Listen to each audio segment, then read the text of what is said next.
I forgot to share an important part of the story, the sad story that I was sharing yesterday about a friend acquaintance of mine dying last year that I just found out about yesterday. And the interesting thing was we were talking about this person, and then in the background we were watching music videos, like retro music videos. And the video that was on when we were talking about this person, which we saw after we were talking about them, when we were talking about how sad it was, the name of the artist, the first name of the artist on the TV music video was the same as the first name of the person who passed away. So then I said, oh, they can hear us, they're communicating with us, yeah, woo! So that was cool, and everyone thought it was a neat way to look at it. So now that I talk to myself about how perhaps the feeling of future consciousness of so-called mania is presence, is eternity. Perhaps it's an algorithm of eternity and it has nothing to do with future. So it could be eternity consciousness. And then what happens when we go through the wormhole of brain algorithms back to consciousness of self, which isn't creative, and it's actually non-existent. So the eternity consciousness is existence, whereas living in thought and the feeling of having a separate self is illusion, or maybe maya, as the Buddhists would say. So what I'm thinking is that history consciousness is naturally attachment, because these thoughts of self, like self-consciousness, people reflecting on themselves psychologically, when there is no psychological entity there, there can be a projection onto the moment, and that projection is based on memories of the past. It's like our own film, which is in our brain that we've recorded. So even if we've gone into so-called mania and gone into, say, a consciousness of presence that doesn't have that much to do with history, personal history, what happens is people around us, like our family and friends, they have those memories for us. So they're in historical consciousness, and they, in their memories, contain recordings of our history. And so they're comparing us to those recordings, and when they see us behaving in ways that aren't historically ourself, and they assume that who we are is that history that they've recorded, then that can be part of what causes this sort of elastic band pulling of gravity into the heaviness of psychological memory of others. And psychiatry helps with that. And so what I see is that this history consciousness is attachment. Maybe we're not super attached anymore, but when we get afraid of being alone in eternity, which can feel like death of the self, we sometimes get afraid, and that fear lowers our vibration, and then we end up being in a vibrational level that thought is able to reattach to us. So imagine if we're in eternity consciousness and it's wonderful, like manic consciousness forever. We might possibly not really have another thought of our family again, because we're not really attached to our history. We're not attached, but we are in full awe and presence of the mystery.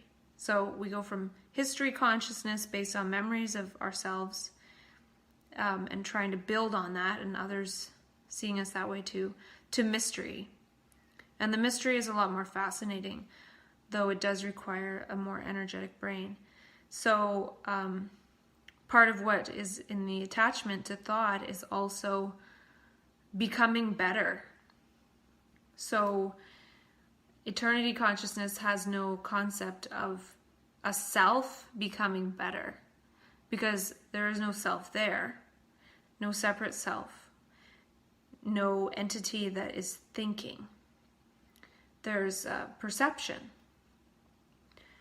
So history is based on attachment, projection, and becoming something better. When we're in eternity consciousness, we see that we are all that we ever needed to be. We don't need to be any different. So the whole concept of becoming better inwardly disappears. And what replaces better or worse or good or bad is an infinite richness. There's no, this is good and this is bad. There could be good and bad to some extent, but it's never summarized so neatly. Nothing is ultimately good or bad. It can be looked at in so many other ways. And what happens when we get back into historical consciousness, through the gravity of our attachments, the people who are attached to us and their thinking and memories pulls us back into that a lot of times. And what happens is we end up thinking, well, I'm bad because I went into this state of consciousness where I'm not really attached to the people that I should be attached to according to my history, or almost a shame from naturally detaching from that temporarily.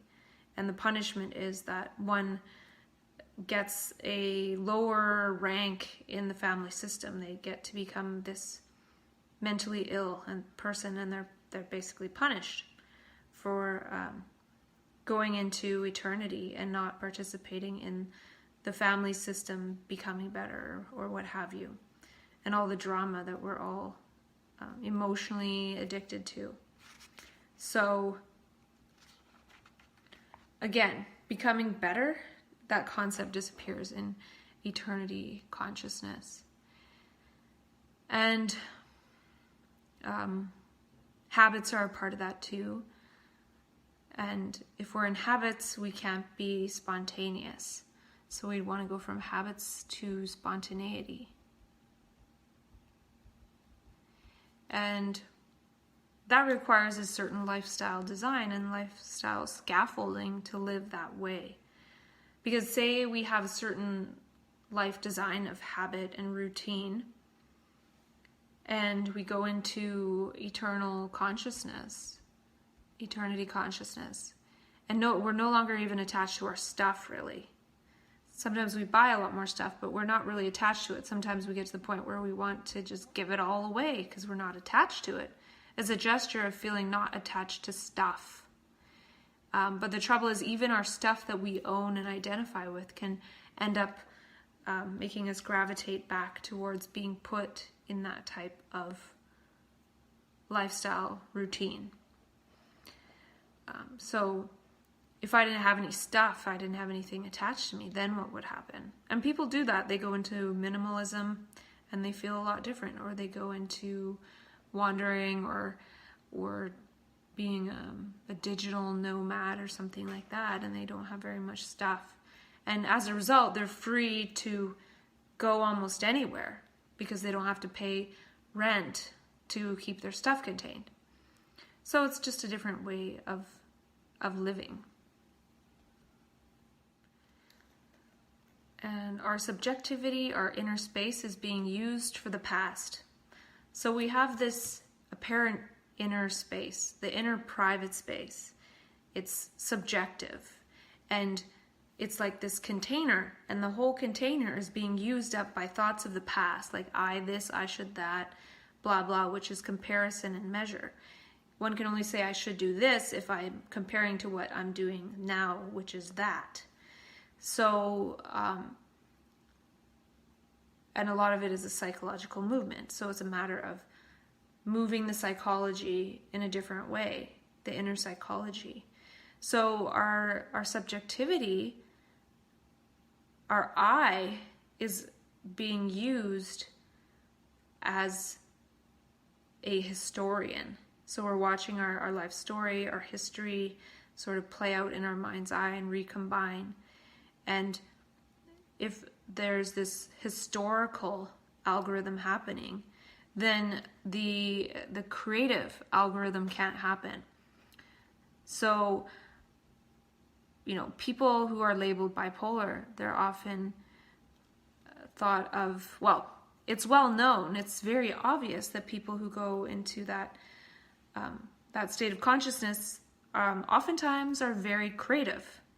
It's not a mystery, it's something that they actually study a little bit. Like, how can somebody be so creative and yet be so ill? But the thing is that when historical consciousness algorithm is kind of put in its place or lessened, then there's more energy for the creative algorithm of the brain. Because the I is mainly historical, like I am thoughts are mainly historical. Saying in mind, I should do this, I should do that, I want to be this, I want to do that, isn't the same as seeing something that's right in front of me and creating something with it. And often the should has nothing to do with what we're doing right now at the moment. So it's just a different algorithm in the brain. And I think there's space for both. And since I've lately created this way of looking at it in terms of going between history and memory and a history dominant consciousness to a mystery dominant consciousness, which is more creative. It's like creating the mystery. It's seeing the mystery, and that has a lot of meaning, which is a creative process, because if you're seeing the mystery in the moment and you have a creative, meaningful perception based on that, that's a lot different state than repetitive thoughts going on forever. So it's different. So also this could help because one might be able to realize, hey, I'm around historical figures in my life. I'm around my parents or friends from a long time ago that haven't really changed much. I can operate based on history. I can talk about what I'm doing or this, or talk about memories. But if one's with a peer or somebody who is in the creative algorithm, one could talk in a different way completely. If we talk in a creative mystery algorithm around a psychiatrist, they're likely going to see that as symptoms. So it's perhaps best not to share that stuff unless we really are looking for that type of help, which has its time and place. There's nothing wrong with it. I'm using some of the meds right now to sleep, and I feel there's a way to use the meds more efficiently, and also perhaps getting to know one's rhythms to the point where there's certain times when one doesn't have to take any and doesn't have to do the maintenance treatment thing, which can probably lead to the brain shrinking more if one's on daily antipsychotics, or also weight gain and things that are undesirable like that, which increase the risk for early death, etc.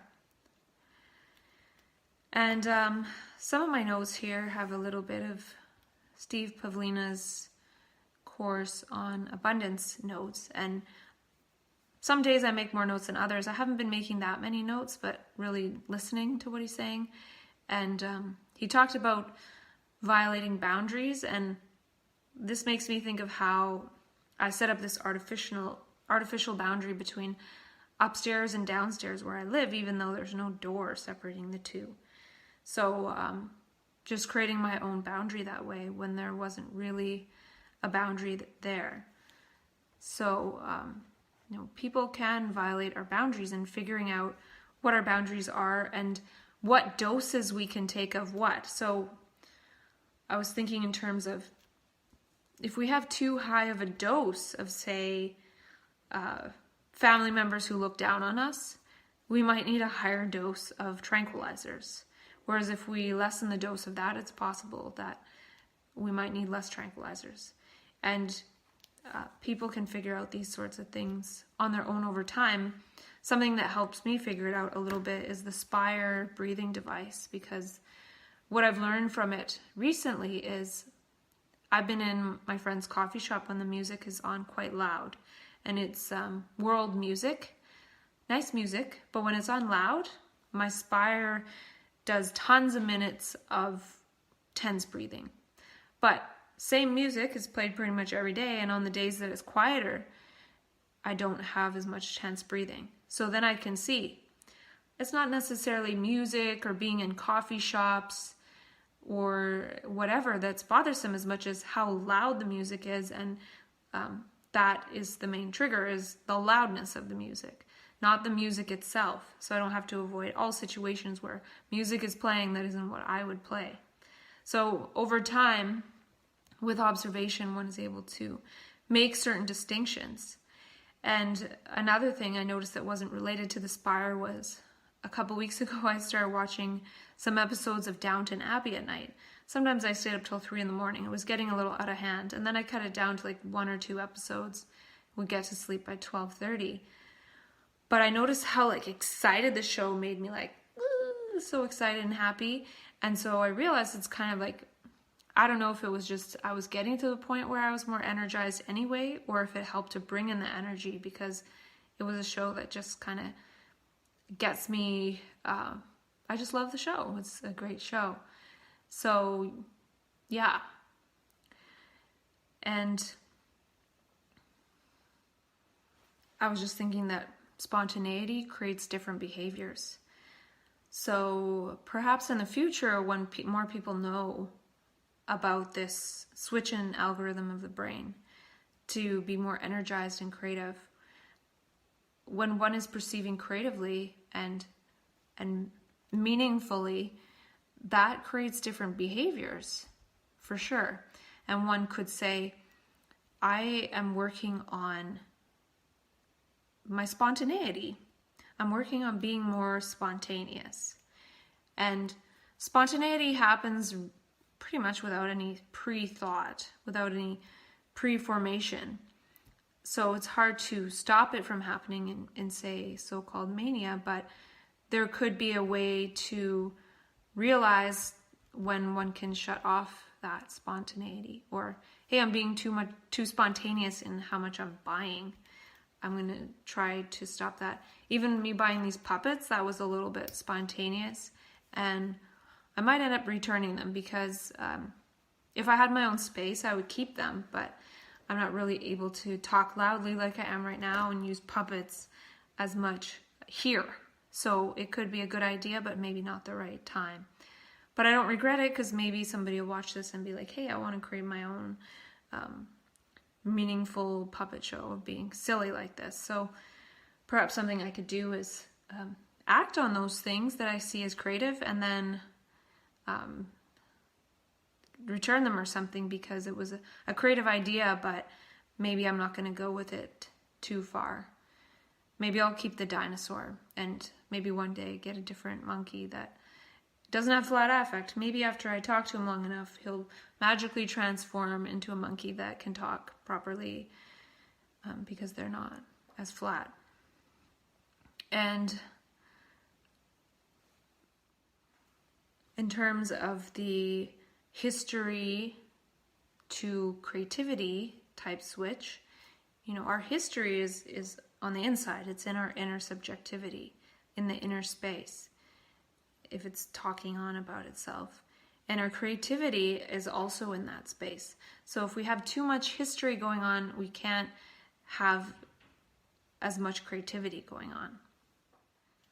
And in terms of the brain mechanism of thought, our whole brain and biology has been mechanized to feel that it needs to take part in the economy as it is. And there could be a different type of economy altogether than this one that we've created in the West. Like economy is creating profits for shareholders. Like, who made that up? The biggest shareholders of life, it's each human being. We each have a share in this earth and this planet, and it hasn't been divided equally. And not that it has to be divided fully equally, but there are certain energies for sure that are suppressing certain things. And not only that, marketing in the economy is based on attaching some kind of psychological meaning, like you will become better or feel better or be greater if you buy this. So these meanings have been attached to things that aren't really real. So you will feel better. Well, the trouble is there is no you. So it's appealing to an illusion, buying something, and buying something to have some kind of illusory stimulation, and it's no wonder that it can never be satiated, because it's not even real. It's a false mechanism that's been created. Steve Pavlina talks a lot about scarcity in this abundance class, because scarcity is the opposite of abundance. And I feel that in our neurotribe of people who have been labeled and pathologized, there is a scarcity of dialogue among us. And part of why I'm creating this dialogue with myself is to start to create more of an abundance of this type of dialogue between us. And part of why it's important to keep it moving between us, between people who have had experience with this other algorithm of the brain, which creates a meaningful, unique experience within, based likely on the present moment, not so much on the future moment, but it's based on eternity. And if we can keep this kind of meaning flowing between us, this meaning that we've created ourselves and we see for ourselves. If I share somebody and that energizes somebody else, I'm like, yeah, I see that, and, which is a principle of improv, then we're not provoking the movement of thought. So when we try to talk to a psychiatrist in the mental health system and convince them of things being different, we're provoking a resistance from all their years of training. So they have all this training and they're really identified and attached to it. So to say something other than that, it's a threat on so many levels. It's a threat to their way of seeing. It's a threat to their livelihood. So I think if we have faith in our own intelligence and the additive intelligence that would be created if we put our brains together, instead of keeping our brains separately and saying, hey, psychiatry, you're wrong about this, you're wrong about that. For me, I'm hoping to eventually get to the point where I don't need any of it. Right now I'm using the meds, and I don't have a psychiatrist anymore. It's kind of like the universe saying, hey, yeah, you'll be fine now. You don't need this psychiatrist telling you what to do. Just go to your GP and get the meds that you need. And I've thought about the meds in a different way too. Like, it seems to be an antenna that can keep us somewhat connected to this historical consciousness that is most of the consciousness of mankind. And it sort of creates this link or antenna to it. Otherwise, we'd probably go into our own world and probably not exist in this one. So it could be really important for us to build the bridge, and maybe not even so much build the bridge, but build that other world that we've all seen and experienced, which is based on just the algorithm of the brain changing. It's not really based on needing to do anything. It's not based on doership.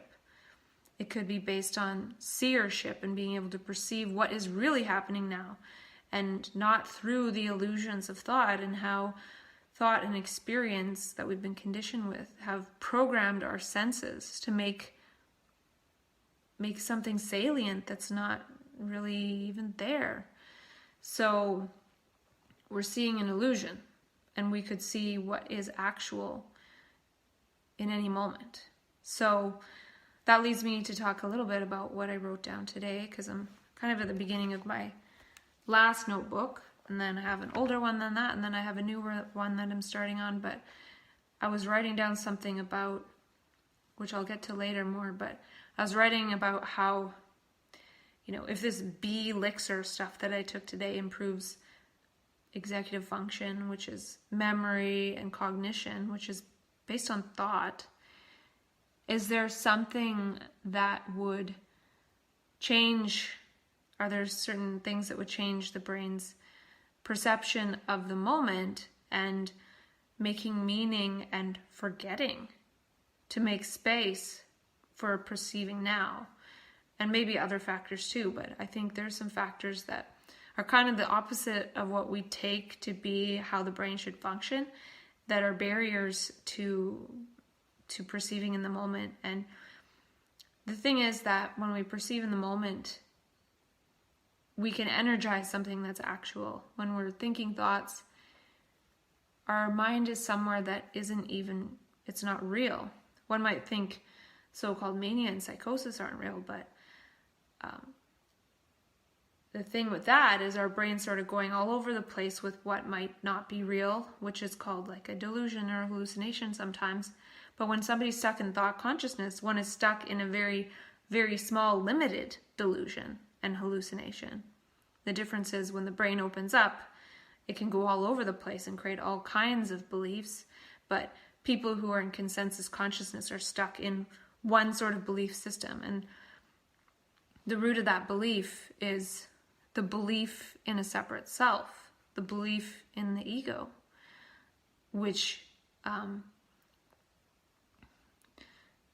it's there in a way, but it's not actual. So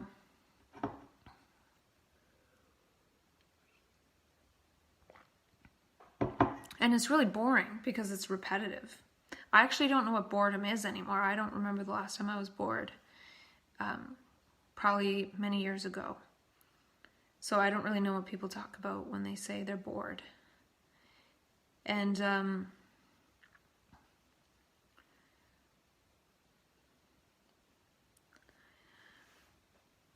so that's the importance of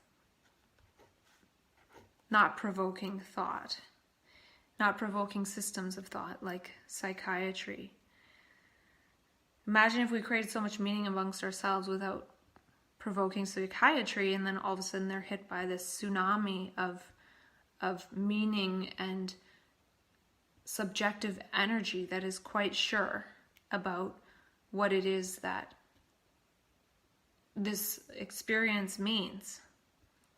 One of the things it means is that the life we've been programmed and conditioned with is absolutely meaningless. Hence the reason why the brain oftentimes has trouble getting back a lot of the so-called executive function, which just leads to being a cog in the machine. That's what executive function is. So, and it was interesting listening to some of the questions that John Harold was answering after his talk on the process-oriented approach. And somebody was asking a question about whether looking into somebody's eyes can warp us. And it's so interesting because I've talked to myself about that in the past. I've talked about how the light coming out of one's eyes projecting onto us, like how psychiatry is projecting what their knowledge onto us. Yeah, them looking into our eyes is part of what warps our brain, for sure. And I've asked that question and I've answered it for myself in different ways. So I absolutely think that's true. And I've talked about it. So what I'm saying is a lot of these weird things that I've talked about with myself, over time, I've heard other people saying the same thing or wondering the same thing. And how is it that they wonder the same thing when they've had that sense themselves? Because the thing is, too, when we get really perceptive in the moment, we can see very subtle things, like the way somebody looking at us messes with us or changes us. And they see that in science now, too, with the observer effect. So it's the observer effect, but the thing is when we're very sensitive in that highly energized, sensitized consciousness where our senses are very in the present moment. We can see what's happening. We can feel it.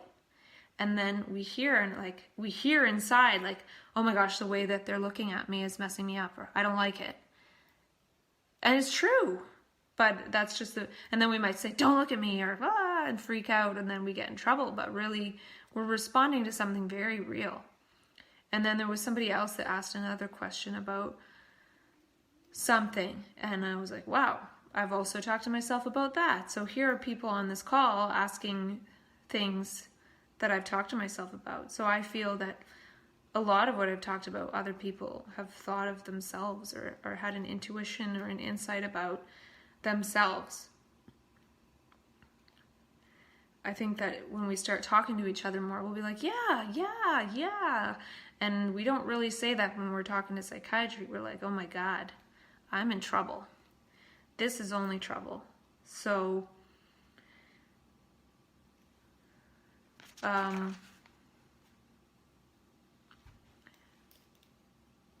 yeah, and then I think this is something Steve Pavlina said about help people take the next step. Help people who are behind you. And I don't know who's behind me and who's ahead of me, but I think by sharing with each other, we can get on the same vibe, which is, hey, our experience makes sense. It's very logical and rational when we talk to each other about it, and we can be more sure of that. So we could have one psychiatrist telling us we're bipolar, or we could have 1,000 peers in dialogue with us. And which is more powerful? I think the 1,000 peers in dialogue would help to negate or make obsolete the need for some kind of overarching authority on our experience. And also, part of the reason why they have an overarching authority on our experience is because it's challenging to put this stuff into words and to articulate it. Even if we were able to do that, psychiatry wouldn't have the time. They only have time for like a 5-minute medication appointment. They don't have time to listen. And they're not the right people to listen either. So it turns our audience of being in dialogue on equal footing with each other into talking to one authority figure. It's like psychiatrists or God or something. And it's funny, a lot of people feel like they get into contact with God or some kind of power when they're in their creative state of, that is called in retrospect by psychiatry, mania. And then they end up with some kind of like godlike medical authority figure. So what we do experience as significant and meaningful in our subjective states, often when we switch back into history consciousness, that historical thought stuff comes around us in very congruent ways or equivalent ways to that which we had the inner experience. So instead of feeling like we're in contact and communion with God, now we're in contact with like a psychiatric God. And we also mobilize quite a few people to help us in some way in the mental health system. When that was another thing that John Harold said, that I've said to myself many times before. So it's interesting that he said it was, if it seems like the universe is trying to tell us something and is creating these altered states in certain individuals in order to help the greater community understand these things. And I feel that for sure. And when we're unable to articulate it, what I feel happens is we end up saying symptoms to a psychiatrist. And I unfolded how that could work pretty clearly in a certain video somewhere. Good luck finding it, because none of these have titles or any kind of index. And that is partly because I don't know what has meaning. I really don't know. There's nothing that comes into mind that says, whoa, this is the best ever. Use this to convince people that it's this way. there's none of that. There's no motive to convince. Maybe to illustrate, but not to convince. And hopefully it's something of some kind of value.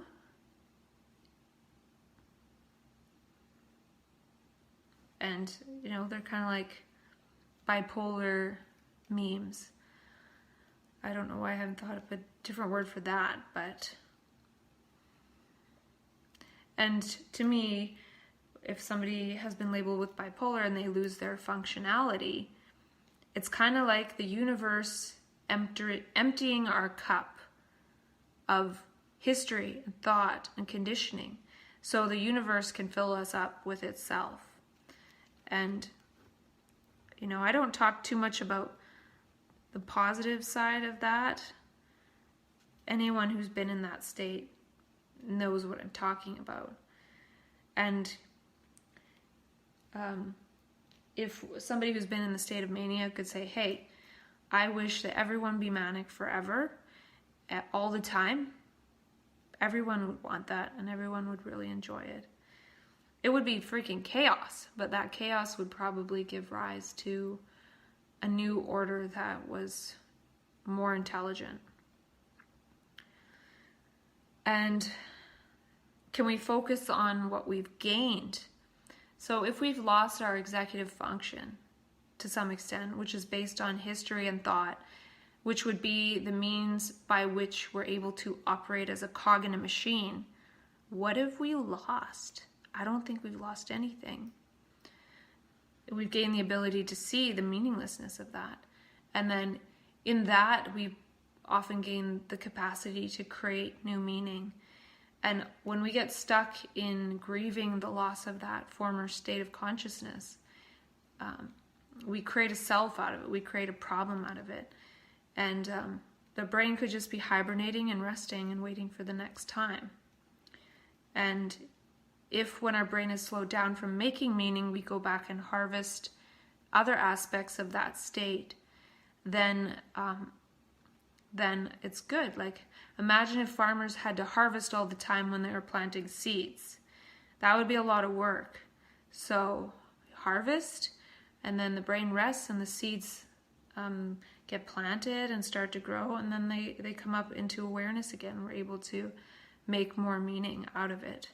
And I remember one time being on a committee and they talked about the role functioning scale. So how do people rate in their role in like keeping clean or working or as a family member, whatever it is. And I think one of the aspects of a role functioning scale could be, are you creating your role in this world? Are you creating a new role? Are you creating towards that dream state of creative consciousness, of manic consciousness, of being in the now eternity consciousness instead of lost in history of what I should do or what I've been programmed to do to please others. So the thing is, in eternity consciousness, one realizes there are no others to please. We're all one. So who is there to please? But being one also does seem to necessitate having certain skills and certain perceptions. And I was thinking about it a little bit when I was driving the other day, because I have a car that has a little bit of autopilot function. Not super autopilot, but what I've noticed is, like, I drove over a hashed line, and it doesn't always do the lane departure thing. But one time I was doing that, or what was happening, I was driving downhill and somebody was turning into a parking lot. And I was going slow enough that I knew I wasn't going to hit the car because they were going to keep going. But I wasn't pressing the brake because I could calculate that with my brain. But the car went like brake and like freaked out. So the car's freaking out for no reason. And then I tested it again, and there was another car turning in the thing. I did the same thing. The car did the same thing. It freaked out when I knew I wasn't going to hit that. And I had time to stop if they did stop for some reason. And then another time I pulled it over a bit over a hash line, and the car actually slammed on the brakes. I didn't slam on the brakes, the car did. And so this is a safety feature, because I don't know what, but what I'm trying to say is, we're driving the car in our life, feeling like we're making choices and we have free will. But what happens in so-called mania, it seems, is that once we go out of bounds, once we go over that line too far, like lane departure, we might be allowed to depart to some extent, but once at a certain point, the universe puts on the brakes. Just like these car technology automation features can put the brakes on for us. And the thing is that it makes it a little bit more confusing. Like, I might even turn these things off in my car because I don't want it to slam on the brakes but sometimes I found it a little helpful that it beeps at me to brake. So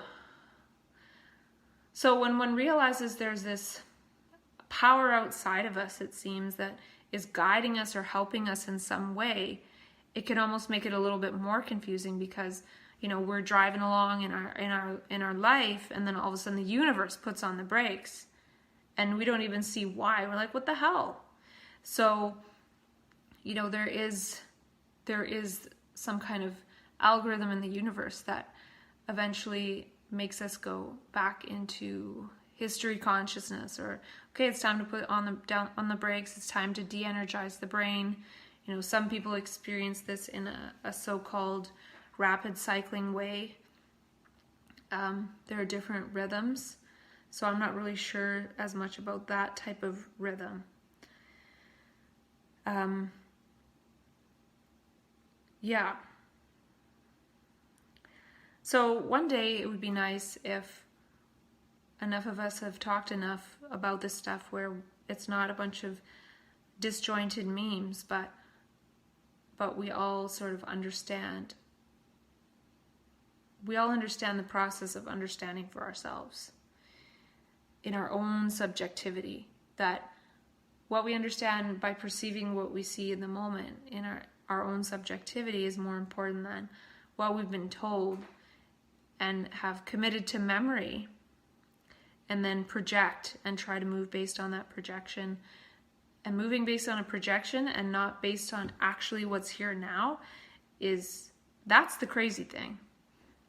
So when we come back into history consciousness, our role in a way is to show people that they're crazy for living based on projection and routine and habit.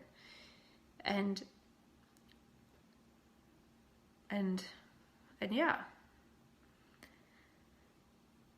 And then also, when one works to eliminate the fear of the algorithm switch, like there's a fear when the brain slows down. One doesn't want to go back to that other way of consciousness. Then the system of thought that is psychiatry cannot get us anymore. And when we realize that, then we don't feel as afraid, because mostly what is fearful is what happens to us when we're in the line of sight of psychiatry. To some extent, I actually feel I could get captured again at some point if the universe puts the brakes on in that way. It is a way that the universe puts the brakes on, and then we could just keep going. Just keep making more meaning and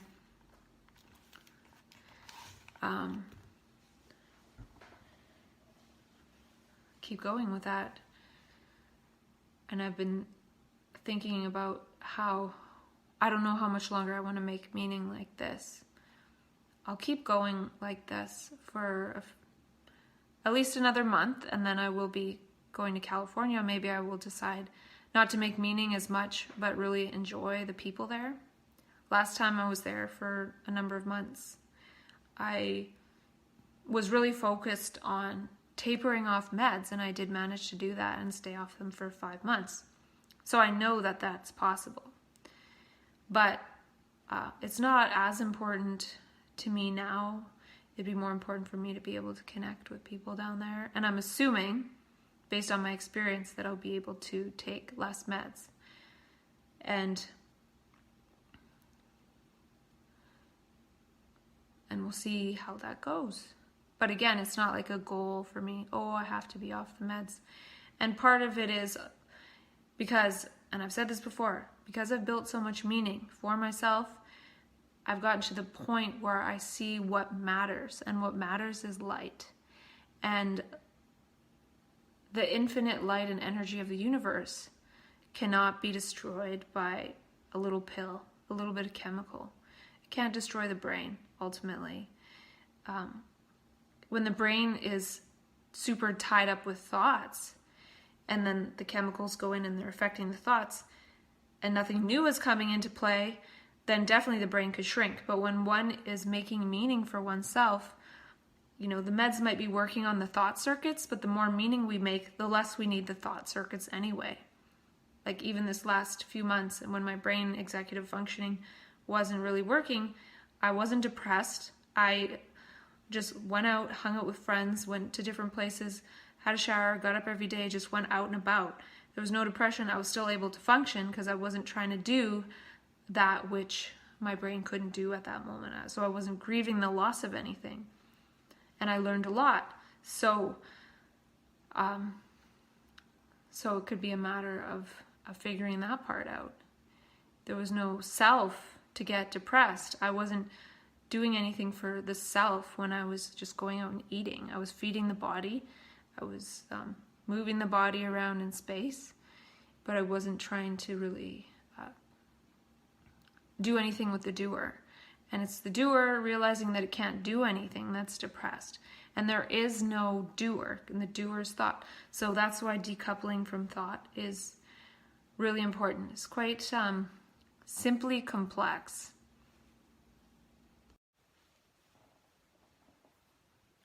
It's later now. I had to make some room on my phone for talking.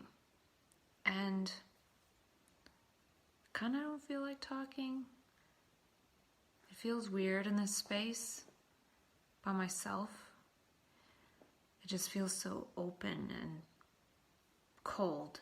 Like it doesn't feel like home. So I'm feeling that, but I'm going to continue to talk to myself a little, even if I'm a bit less energetic, because I have a lot written down here, and I don't know if it's anything new. And where I left off was with all these disjointed words, but words to myself, it seems. I say meds put us back to sleep, so just use them for sleep. So they put us back into the sleepiness of believing that we're separate. And it's also sleepiness that would have us operate based on repetitive thoughts. So think about how when we're lost in our repetitive thoughts, we drive from point A to point B, and when we get to point B, we're like, how the heck did I get here? I don't even know. And I've never had that sensation in many, many years. I don't remember the last time I thought, how did I get from here to there? It never happens because I'm very aware and awake. So awake that I feel like the next level below the really awake state and the perceptive state and the seeing each instant even while driving state is the sleepiness of thought, of being lost in that repetition of history that has nothing to do with the moment, right? So we're lost in that, has nothing to do with the moment to moment of driving, but then we're like, how did I get here? I don't remember that. For me, I know each moment. I never have that sense like I missed something. And it's funny enough, thought would give us the sense that we're missing something or something's missing from life. But it's the very process of thought that makes us miss life. And it's quite simple when we don't miss life based on thought, which is a waste of energy through thought circuits, and the energy doesn't properly go through the perceptual circuits. When we have the energy go through the perceptual circuits, we find that life is quite beautiful in its simplicity. And that's something we get really excited about when we first go into that so-called manic state for the first time. It's simply beautiful and energizing and awe-inspiring and mysterious, and it's quite wonderful until that wonder is taken away and everything's demystified in terms of mental illness. And next idea is when you go into your dream, when you go into the light realm, you may lose relationships that are in your material nightmare. Oftentimes we're reconnected with those relationships as the mentally ill family member. And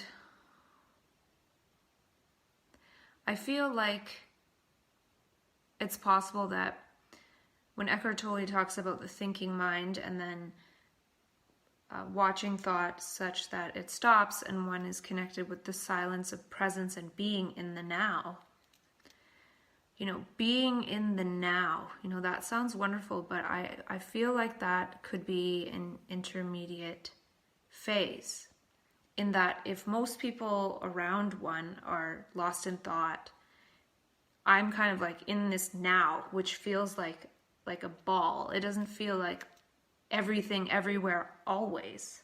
It feels like this kind of ball, like I'm in this point, like now.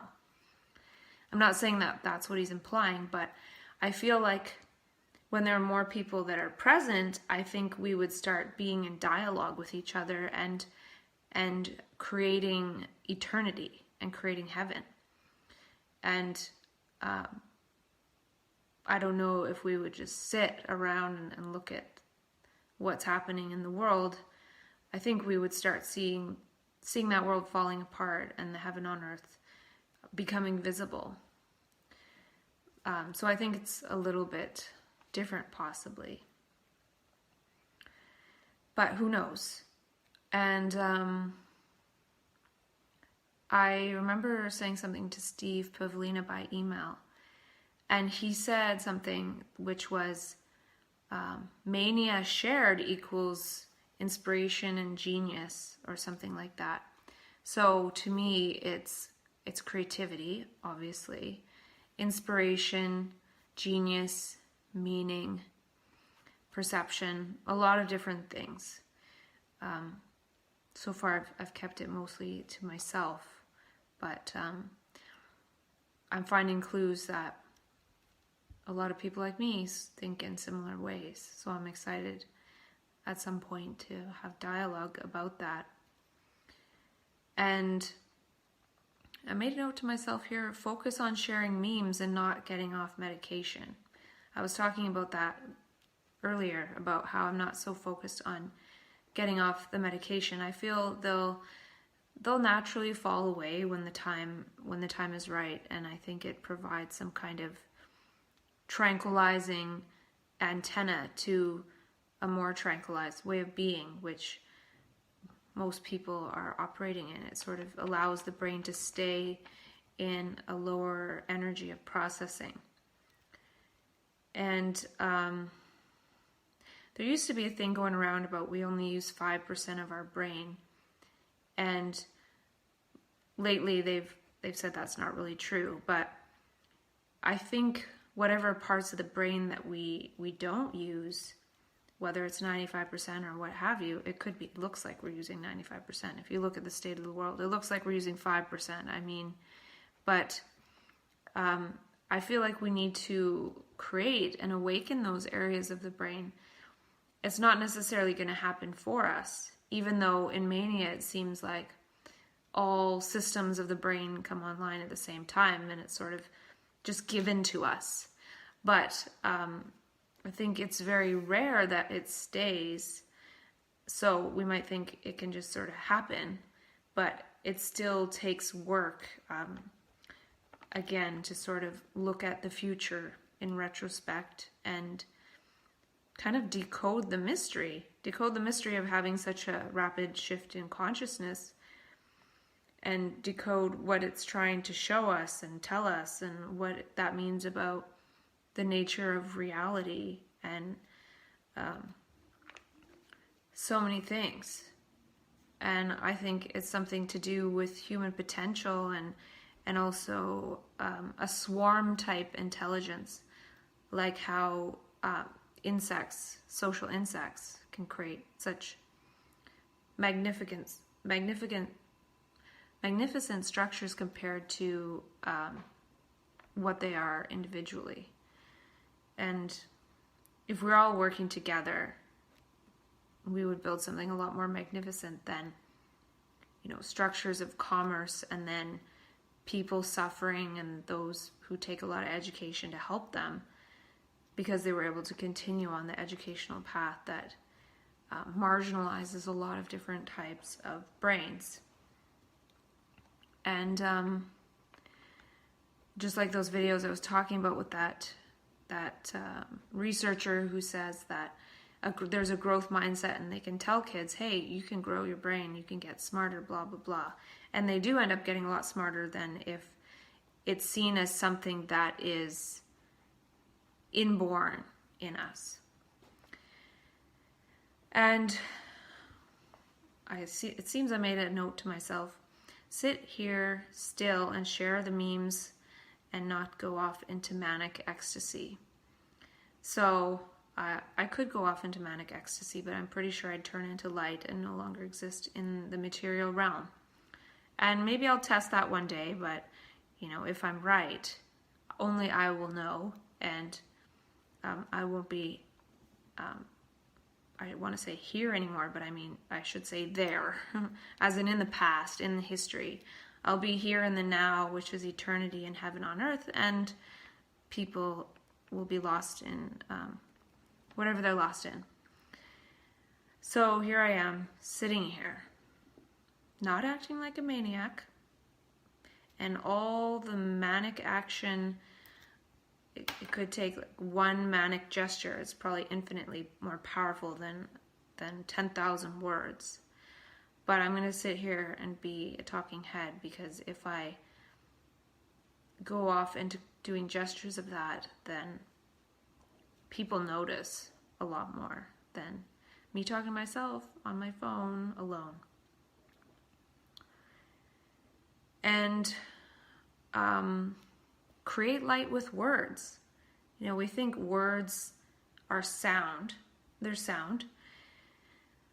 And that sound is usually tied to something matter. Like we're usually referring to something of matter. Not always.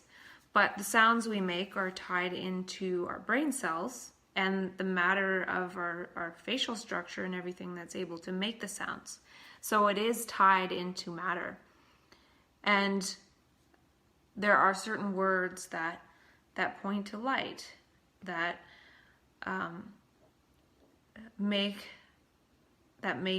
the world less dense and more fluid and more light, a higher vibration. It doesn't take much to walk through the walls of the words of thought and into a world that's not based on the structures of thought and belief that we've been given to believe.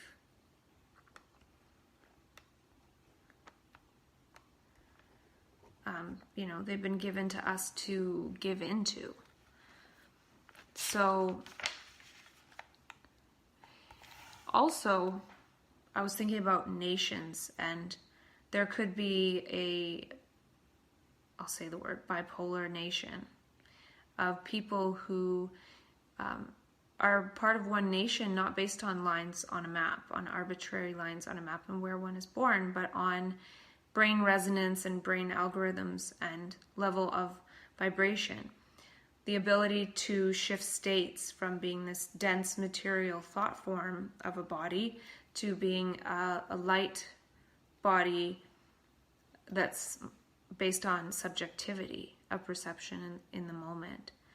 And the moment is all light, it's all vibration, it's all energy. And then, we think of matter as the fundamental stuff of reality, but it's more like an interface. It's not really what it's based on. So the computer is an interface, but it's so much more inside that it's based on. But we have that as the interface. Otherwise, we wouldn't be able to use the technology. So matter could be the technology with which we're able to interact with reality, but it's not super fundamental. It can bend and change if necessary. And I've talked before how mania is kind of like augmented actuality. I don't say reality because reality is our thought conditioning. It's usually consensus reality, but there's something that's actual and we're not moving based on that. So then I created this sort of idea of needing to strengthen the meme immune system. So we have a physical immune system. Most people are aware of that. And it's very active and can remember if there's a contact with some kind of pathogen and it fights it off. It remembers that, so next time it gets to it really quick. It will kill that pathogen before we're even aware of any kind of physical symptoms. So I feel like there could be a meme immune system. And we could think about it like when we're kids, we don't have a very strong physical immune system. We don't really have a very strong meme immune system. So if our dad says that we're stupid, then we might take that on as something that we think. So that virus of words coming from somebody of an authority infects us, and then it gets stuck in there making loops. Like every time it repeats itself, it just made a copy of itself. It just added to itself. And, just like genes copy and cells divide, these memes, they repeat. So if we don't have a strong meme immune system, then we can be subject to these words getting stuck and entrapped in our system.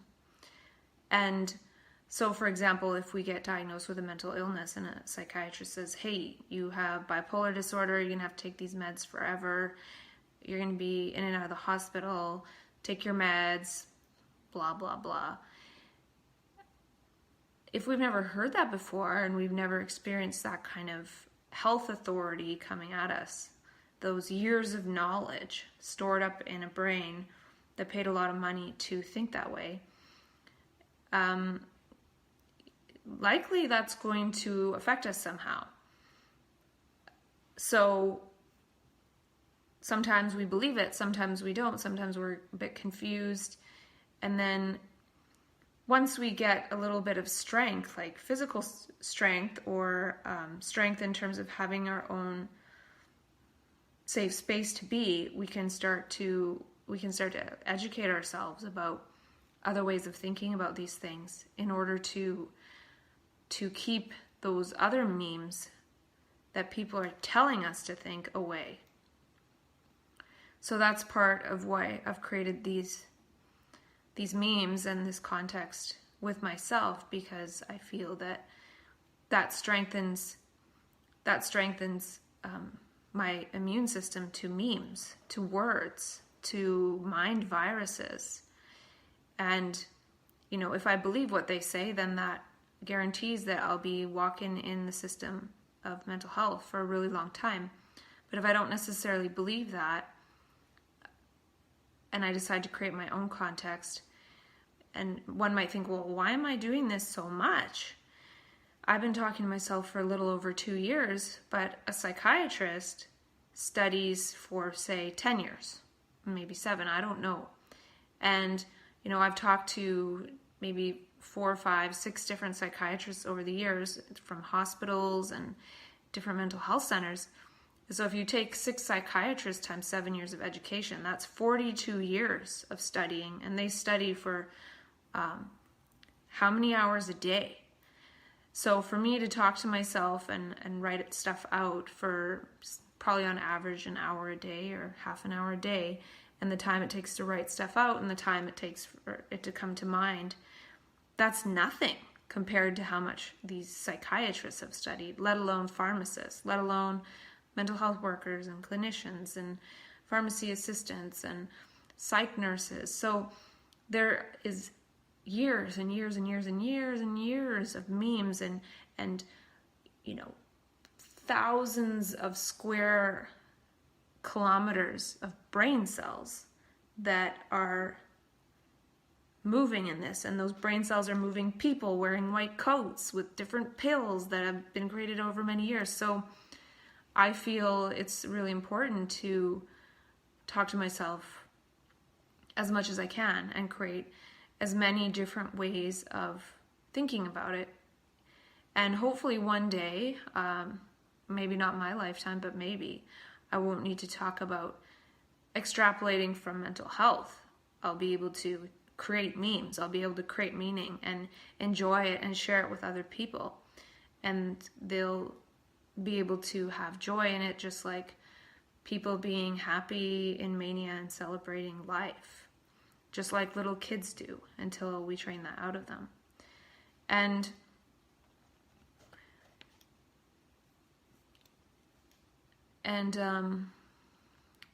the higher that we vibe, the noisier this consensus world is. So I don't like the noise of news or social media or so many different things. It just seems noisier. And I don't like that, because it's like noise that interferes with receiving meaning from the moment. If there's a certain level of noise, it's hard to hear the universe. I'd rather hear the universe than TV or news. It's a lot more interesting. And, growing the brain cells to be tuned into the universe. And all this that I'm talking about might not sound very interesting, but I'm glad that my brain isn't shrinking, and I'm not, I'm sort of in control of what's happening to myself mental health wise, for the most part. At least I feel that way, and that's what matters. And I feel like we don't really have temporary insanity when we go into mania, but temporary immunity from ego thought and personal memory. So we go into a world away from history. So we get temporary immunity to ego thought and the way we've been trained to see what matters based on what we've been told matters, like education or, getting a job, getting married, having kids, and never quite feeling like that is meaningful because it's a cookie cutter lifestyle that has been given to us. So in that way, we often live quite spontaneous and different lives when we're in so-called mania, because we're immune from the structures we've been conditioned with. So it's like a temporary immunity. And then to go with that, when that immune system breaks down, and going from the creative meaning-making algorithm of the brain in subjectivity and more of a quantum light of possibility, when that immunity goes away, then a lot of the thought systems start coming at us in the terms of family members saying you're different, or family or psychiatry capturing us. And it's quite a fearful thing to be chased down by thought in the form of memories of other people saying this is how we were, or thought contained within psychiatric brains, etc. I'm not fully against psychiatry. I feel we can work to increase our meme immune system and stay away from memes that we didn't come up with ourselves, and neither did the people that were trained with those memes. And it's kind of scary to decide not to believe that, because it is a safe way of deciding, hey, I'm not going to learn about my brain and stuff. I'm going to believe what they say. and sit and eat chips. So, we can be immune to the memes of mental illness or let them wither and die. So not really resisting them. I've found in the last 2 years, as I've worked on not resisting them, it just kind of falls away. Like the system's like, we're going to close your mental health file. It's like, oh, okay. I feel like I don't really need you anymore, and you're agreeing. So it's there to help us, even if it does harm us sometimes. But it really is there to help, and the harm that it causes us is often them projecting our own fear back at us. And so it is really important to, be free of that fear. And what we resist persists. That's a cliche, but it's sort of true. And even if one day I'm recaptured by psychiatry because I'm not able to deal with the fear, I know I can grow my brain back, so I'm not really that worried about it. So I'm not talking from the standpoint of, hey, I'll never need psychiatry again. I wouldn't be surprised, I shouldn't say this, but I wouldn't be surprised if they shock my brain in ECT one day or something, and I'll be kind of happy that they erase my memories. So, I'm open to it. Shock me, go right ahead. It's not going to destroy the universe. And I also wondered if we could create sparks. I talked a little bit about sparks, to spark mania. Could there be certain sparks that spark something besides executive functioning?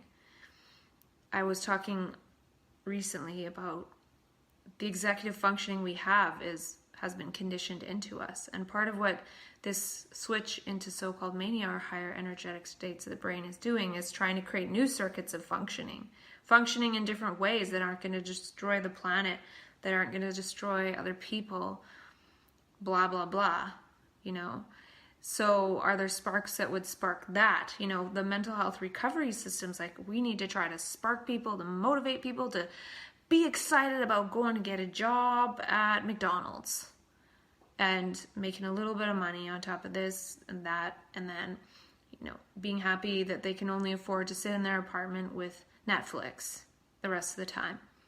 So is there a way to spark creativity? Is there a way to spark creating meaning? Is there a way to spark people sharing their talents? Is there a way to spark energy of the joy of living, of being alive? And is there a way to spark learning? So for me, I see this conversation with myself as sparking my own learning. I'm learning. I'm definitely learning, and the brain is designed to learn. So I'm doing something that the brain is designed to do. But we've mistaken learning for memorizing and accumulating knowledge. And I think there'll be a trend one day that is the opposite of what we want to be able to do. We don't want to be able to store knowledge in our brains because that puts the energy into the wrong circuits. We have technology now to be our memory. We don't need to keep these recordings in our brain so much. But we do need to be able to perceive in the moment. So it would be smarter to be able to design an environment where perception of the moment can guide us. Like, for example, having fridges that have a glass door or something, so we can see what we want out of our peripheral vision and go and get it. That's how I usually operate when I'm in the more energized state of consciousness. I go based on what I can see. So I don't like things in drawers or anything because what I see is what gets me to move, not what I'm thinking about. Sounds simple, but it's very important. So meaning is subjective and creative, not objective and conditioned. This is the switch. Our consciousness is participatory and not objective. we think that we're objective, we're seeing things as they are, but really we're objectifying our things based on our projection from memory. And there's a lot more information out there than our projections from memory, and we're totally missing out. And spiritual emergency, the term, it's possible that one day it won't be an emergency anymore when we're not afraid of the fact that we're alone. Meaning, we're not alone when we're part of this system of thought. So, for example, if I'm alone with the context I've created, I wouldn't want to reattach myself to somebody or something just to be a part of the crowd of thought. I'm trying to crowd out those thoughts, and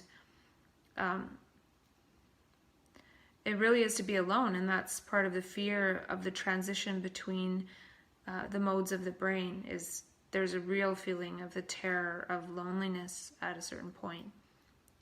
I had that a lot in October last year. It was really scary, and I ended up having to take meds because of it. And this time, recently in June, I felt the mechanism of wanting to reattach to something, like calling for help in some way. But this time I knew that the help of either the system or people that I know wouldn't be help. It would just be reattaching to feel secure.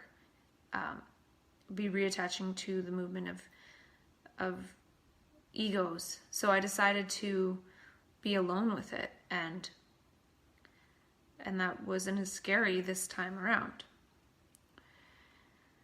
And I also feel there's a bipolar hierarchy of needs. So there's Maslow's hierarchy of needs, but I feel that the hierarchy of needs and values for bipolar could be a lot different.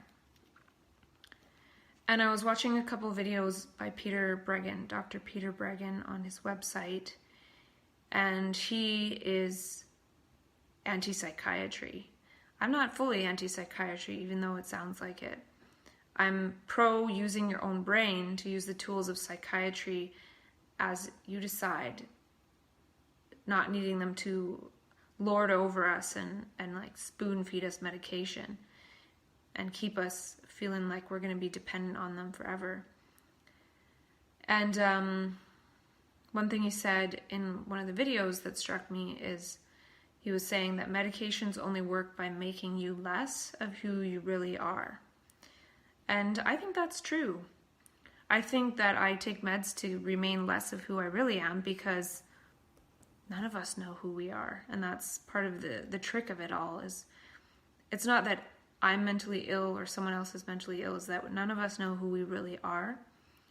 And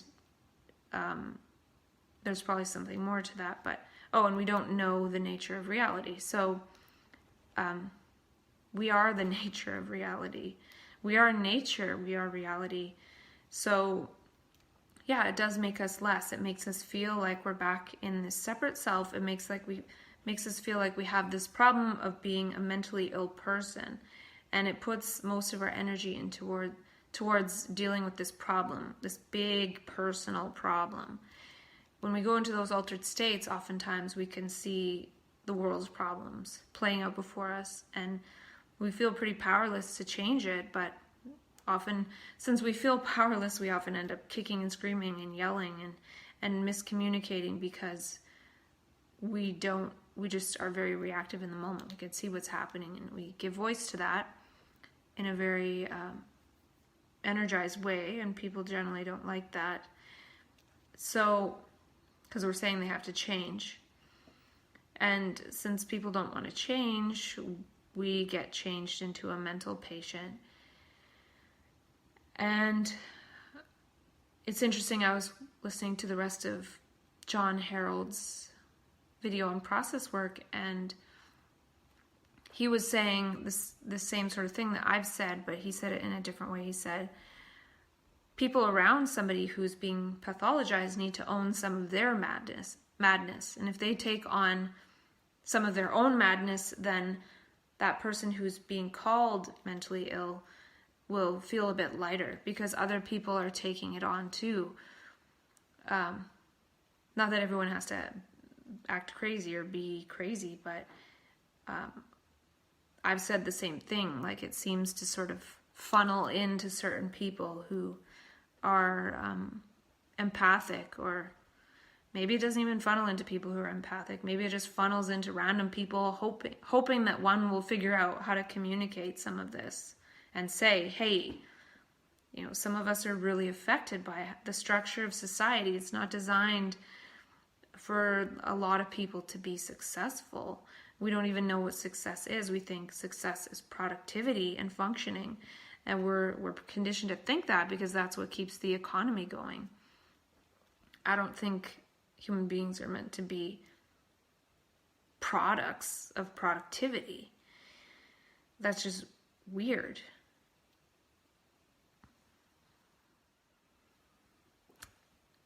And I made a note about rebounding and how up and down in gravity is best for the immune system. So people who jump on the mini trampolines.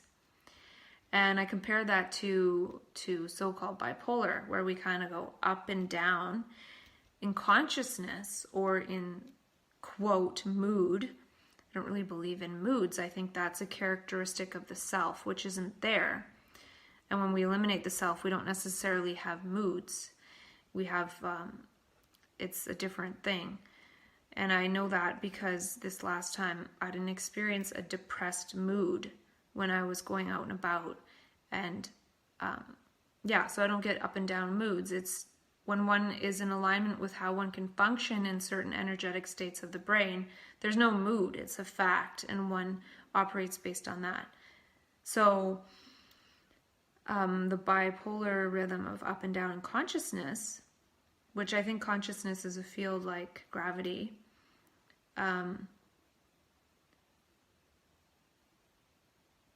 I feel that up and down consciousness can sort of be good for the immune system that is a meme immune system. And I think thought and old sound creates a heaviness and a denseness. So it could be sort of the further back we're thinking about or projecting from could create a more dense experience of life because we're moving further and further away from something that is actual or happening now. And really the brain can only function based on what's happening now. And the up and down in consciousness is good for the immunity against conditioning, thought, and habit. So if I go into a really creative state, I've sort of been deconditioned. And then when I come down, I think that also helps with immunity against conditioning because it's hard to function in the world that we've been conditioned to function in. And also we see it as a bunch of crap. It's not motivating. If it was intrinsically motivating based on human nature, we would likely be able to go back to functioning in that quite easily. But it takes a lot of force because once the brain has been deconditioned, it's really hard to condition the brain to buy into that. And it's not really a conscious thing. It's just part of the point of this heightened energy and crisis is to blow apart those structures that aren't real. And so it's really hard to reinstall them again. It's sort of like,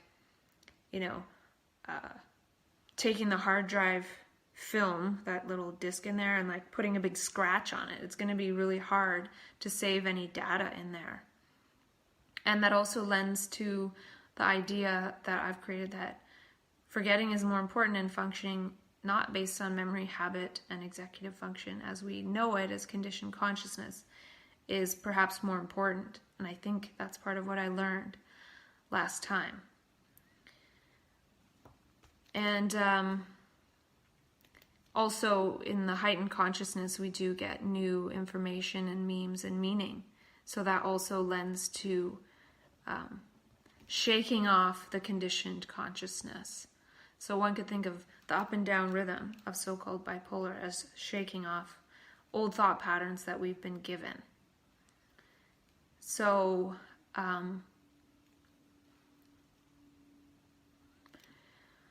yeah, as Krishnamurti talked about, he talked a lot about the mutation of the brain. And the mutation is instantaneous when the whole system of conditioning thought loses its grip on us. However that happens. And when we're free, we move in a totally different way. And Krishnamurti also says, find a way of life that brings a new world into being. So I think we're trying to find that way of life. And to start, it would be good to really discuss these matters with each other.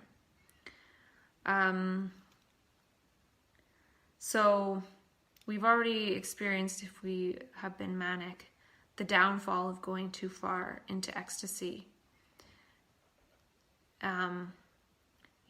It's just others don't have it. And there could be people who are able to sit in meditation and ecstasy most of the day, or like enlightened masters who are able to do that. But I'm not sure if that's our function as people who go up and down. The up gives us new memes and meaning and new information and a higher perspective of seeing what's going on in the world. And then the down really makes us feel like we don't want to go back to that awful world. But since we're going up and down, we can share. Just like when water goes up and down, it makes a sound. So the up and down movement that we go through, it sort of creates different sounds and different words and different things we can say. Look at the people who are said to have, word salad. I think we can make our words into a beautiful poem and not have it called like a word salad. I think salad's a good thing, so maybe word salad is healthy. So it's not called word pile of shit. And I also wrote down, as you will give reasons for your happiness in that ecstasy that are unseen by the others, and they're plain as day to you. So I guess I'm just saying to myself, don't assume that others can see it and that others' brains are working on the same algorithm that yours is. So that might be something to delineate. How do we know if somebody is not in that state? Well, we can assume that most people aren't, but there could be a sign that people are sick of hearing what one is saying from that other state. Maybe people are talking about their memories or the past or their self or things like that, like the psychological structure that isn't real. And I already talked about how psych meds are dangerous and that they do something to thought. That is why it's important to reduce thinking and rely on perception, action in the moment. So perception, action in the moment is a lot more powerful than thought because it's based on perceiving the moment, not on projecting thought. And if we're able to be in perception, action in the moment, which might be the way in which we're able to see thought being projected at us, asking ourselves, is that a projection? We might be able to stay away from being trapped by it.